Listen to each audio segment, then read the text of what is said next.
கர்த்தருக்கு பிரியமான சகோதர சகோதரிகளே, இந்த நாள் வாக்குத்தத்த வசனங்கள் 2 கொரிந்தியர் 9வது அதிகாரத்தில் 6 படிக்கலாம். பின்னும் நான் சொல்லுகிறது என்னவென்றால், சிறிது விதைக்கிறவன் சிறிதை அறுப்பான், பெரிது விதைக்கிறவன் பெரிது அறுப்பான். இங்கே சொல்லப்பட்டிருக்குது, பின்னும் நான் உங்களுக்கு சொல்லுகிறேன் அப்படின்னு சொல்லி பார்த்தா, நம்மளோட விசுவாசம் எப்படி இருக்க வேண்டும் சொல்லி பார்த்தா சின்னதாக இருக்கக்கூடாது. ஆண்டோட சமூகத்தில் நம்மளோட விசுவாசம் நல்லா பெருசாக இருக்கணும். இங்கே அதான் அந்த வசனம் சொல்லப்பட்டிருக்குது, பின்னும் நான் உங்களுக்கு சொல்லுகிறேன், சிறிதை விதைக்கிறவன் சிறிதை அறுப்பான், பெரிதை விதைக்கிறவன் பெரிதை அறுப்பான் அப்படின்னு சொல்லி பார்த்தா, நம்மளோட விசுவாசம் எப்படி இருக்க வேண்டும்? சின்னதாக இருக்கக்கூடாது. நம்மளோட விசுவாசம் நல்ல பெரிதாக இருக்கணும். ஆபிரகாம் கர்த்தர் என்ன பண்ணார்? அவர் தேவனுடைய வார்த்தைக்கு சொன்ன உடனே அவர் கீழ்ப்படிந்த ஒரு விசுவாசத்தில் அவருக்கு என்ன சொல்லப்பட்டது? விசுவாசத்தின் வல்லவராய் ஆனாலும் சொல்லி பார்க்குறோம். அவங்க சொல்லப்பட்டது எஸ்ஐல படிக்கிறோம்.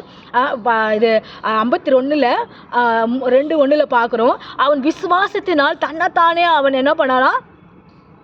அர்ப்பணித்தாராம். தன்னைத்தானே அவர் ஆணையிட்டாராம். விசுவாசத்தில் அவர் வல்லவரா ஆனாருன்னு சொல்லி நம்ம பார்க்குறோம்.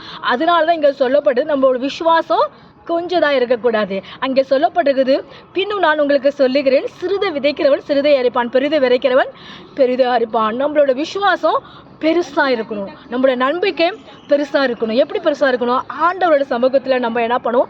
ஆண்டவரே, எங்களோட விசுவாசத்தை உறுதிப்படுத்துங்க, எங்களோட நம்பிக்கையை நீங்கள் உறுதிப்படுத்துங்க, எங்களோட வாழ்க்கையை உங்களோட கர்த்தர் நாங்கள் அர்ப்பணிக்கிறோம் அப்படின்னு சொல்லிட்டு ஒவ்வொரு சிறுவர்களாக சரி, வாலிபர்களாக இருந்தாலும் சரி, அக்காங்களாக இருந்தாலும் சரி, அம்மாங்களாக இருந்தாலும் சரி, அண்ணங்களாக இருந்தாலும் தம்பிகளாக இருந்தாலும் சரி, ஒவ்வொருங்களுக்கும் இந்த நாள் சொல்கிற நற்செய்தி வார்த்தை 1 கொரிந்தியர் 9வது அதிகாரத்தில் 6.